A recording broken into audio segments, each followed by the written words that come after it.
जन्माष्टमी पर घर की मलाई से ही बनाई गई है ये दानेदार स्वादिष्ट मोहनथाल। बहुत ही आसानी से बन जाती है शुद्ध घर की मलाई से, ना मिल्क पाउडर ना मावा। Welcome to Shri Preeti home kitchen. ये नॉर्मल पतला वाला बेसन ही है, इसी से हम दानेदार मोहनथाल आराम से बना लेंगे कुछ टिप और ट्रिक के साथ। तो सबसे पहले हम ले लेंगे 1.5 कप बेसन।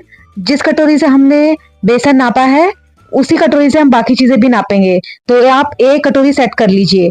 तो हमने 1.5 कटोरी बेसन लिया, तो उसमें 1 चम्मच हल्का गुनगुना घी डालेंगे। उसके बाद 1 और चम्मच हल्का गुनगुना घी और दूध भी गुनगुना, दोनों चीजें गुनगुनी होनी चाहिए। 2 चम्मच घी, 2 चम्मच गुनगुना दूध, दोनों चीजें गुनगुनी है। अब इन उंगली की सहायता से इन्हें अच्छी तरह से मिला लीजिए। इस तरह से करते आपको सिर्फ हथेली नहीं यूज कर रही है, सिर्फ उंगली यूज करनी है। उंगलियों से मसल मसल के इन्हें आपस में मिलाइए। आप थोड़ी देर में देखेंगे ये इस तरह से टेक्सचर बन जाता है। अब आप इसको 15 मिनट तक कम से कम ढक के रख दीजिए। 15 मिनट बाद अब इसे खोल के देखिए, एक छन्नी ले लीजिए और इसमें अपना ये मिश्रण डाल दीजिए, बेसन, घी और दूध वाला, और आप इसको अब छानना शुरू कीजिए। तो आपको बहुत ही दानेदार, बहुत ही अच्छा बेसन मिल जाएगा मोहनथाल बनाने के लिए। इस तरह से आपको हाथों से इसे घुमाना है और फिर उसके बाद आप देखेंगे नीचे ये बेसन छन रहा है। अब एक आपको सुपर ट्रिक बताती हूँ। सबसे पहले हाथों से इसे थोड़ा सा मसलिए, इस तरह से घुमा घुमा के। अब इसे छानना शुरू कीजिए, फिर घुमाइए और फिर छानिए। बस आप देख सकते हैं कितना अच्छा दानेदार हमें बेसन मिल चुका है अपनी मोहनथाल बनाने के लिए। आधा कटोरी घी लिया है लो मीडियम फ्लेम में। अब इसमें आप अपना दानेदार जो बेसन आपने तैयार किया है, जो बहुत ही आसानी से बन जाता है, आप इसमें डाल दीजिए।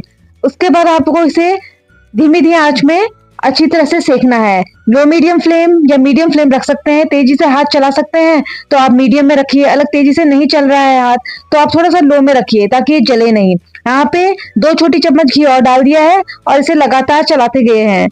1.5 कटोरी अभी तक हमने बेसन लिया है तो उसमें आधा कटोरी घी ही डाला है। थोड़ा एक छोटा छोटा चम्मच, अगर आपको बहुत ड्राई लग रहा है तो आप डाल सकते हैं। अब आप इसमें घर की ही आधा कटोरी मलाई डाल दीजिए। ये मावा का काम करेगी और यही आपका घी का काम करेगी, तो इसलिए हमने बहुत सारा घी नहीं डाला है। बहुत ही स्वादिष्ट, लाजवाब और बिल्कुल सही टेक्सचर वाली आपकी बेसन की मोहनथाल बन जाएगी। बहुत ही स्वाद आता है, पता ही नहीं चलेगा कि इसमें मावा नहीं डाला है। ये मलाई वाला बनता है पर ये बहुत ही सॉफ्ट बनता है। इस तरह से के बना के देखिए, आपकी मोहनथाल हमेशा परफेक्ट निकलेगी। इसे लगातार चलाते जाइए और आप देख सकते हैं कि इसको आपको तेजी से चलाना है, रुकना नहीं है, नहीं तो ये जल सकती है। अब आपको कुछ ही देर में आप देखेंगे कि ये थोड़ी थोड़ी इकट्ठा हो गई है। लास्ट में मैं इसे एक फिनिशिंग तक दूंगी, एक बहुत ही छोटा घी का चम्मच बस, ताकि इसमें और अधिक शाइन आ जाए। आप देख सकते हैं कलर भी कितना अच्छा निकल आया है। ये देखिए पूरा दाने निकले हुए हैं, आप देख सकते हैं खुद अपने आप की पूरे दाने हैं इसमें। एक यहाँ पे एक थाली ले ली है, उसमें 2-3 बूंदे घी डाल के थाली को अच्छी तरह से मल के चिकना कर लिया है।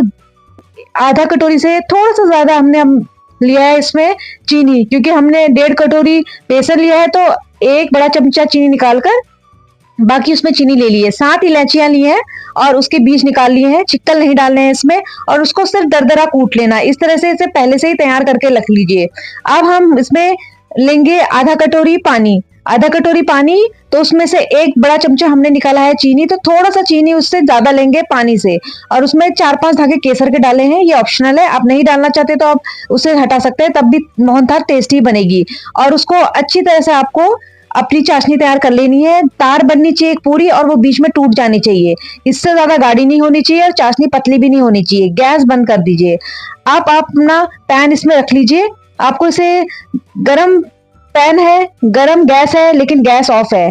इलायची इसमें डाल दीजिए और साथ में अपना चीनी का चाशनी भी डाल दीजिए, और आप इसको आप लगातार चलाते जाइए। आपको ऐसे 5 से 7 मिनट करना है। आप खुद देखेंगे ये अपने आप ही गाढ़ी हो जाएगी। गैस ऑफ है और ये इस तरह से गर्म है, तो गर्म चाशनी में आराम से घुल जाती है और इसके दाने बने रहते हैं, दाने नहीं टूटते हैं। यही इसकी सबसे अच्छी खासियत है।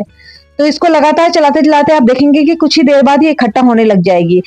बेसन की बर्फी से ज्यादा आराम से मोहनथाल जमती है, आराम से बर्फी जमती है। लेकिन अलग आपकी बर्फी इकट्ठा नहीं हो रही है, फैल रही है और जम नहीं रही है, जमने की कंसिस्टेंसी में नहीं आ रही है, तो आप गैस ऑन कर लीजिए और ये अपने आप इकट्ठा हो जाएगी। और अलग अब ये बहुत ही सख्त बन गई है, आप देख रहे हैं चाशनी बहुत ही गाढ़ी हो गई है, तो कोई बात नहीं, यहाँ पे आप 1 बड़ा चमचा दूध का डाल दीजिए। इस तरह से आपकी बर्फी सेट हो गई। पर अलग आप हमारे इस नाप से बनाएंगे तो आपकी बर्फी हमेशा ही परफेक्ट निकलेगी। आप देख सकते हैं कितनी अच्छी तरह से सेट हो रही है, चिकनी है, दानेदार है और साथ में आराम से सेट भी हो रही है। मुलायम तो है लेकिन फिर भी ये आराम से सेट हो रही है, यही इसकी खासियत है।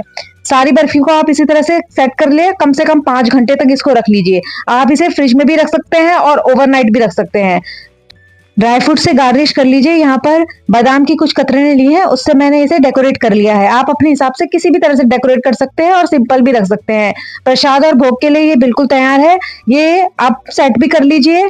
आप सबसे पहले कोने छुड़वाइए, कोने छोड़ते जाएंगे, थोड़ा थोड़ा चाकुओं से इसे हिलाते जाइए, अपने आप ही निकल जाती है। ये रही। अब आप अपने हिसाब से इसे जिस आकार में भी काटना चाहते हैं काट सकते हैं। मैंने बर्फी के ही स्क्वायर शेप में इसे काटा है। बहुत ही अच्छी तरह से कट रही है, बहुत ही अच्छी तरह से सेट हुई है और इसे बनाना बहुत ही आसान है। कोई भी इसे आराम से बनाएगा। इस बार जन्माष्टमी के त्योहार में इस मोहन थाल को बना के देखिए। घर की मलाई से ही शुद्ध प्रसाद की मोहन थाल। जय श्री कृष्णा। Thank you. इसे जरूर ट्राई करें।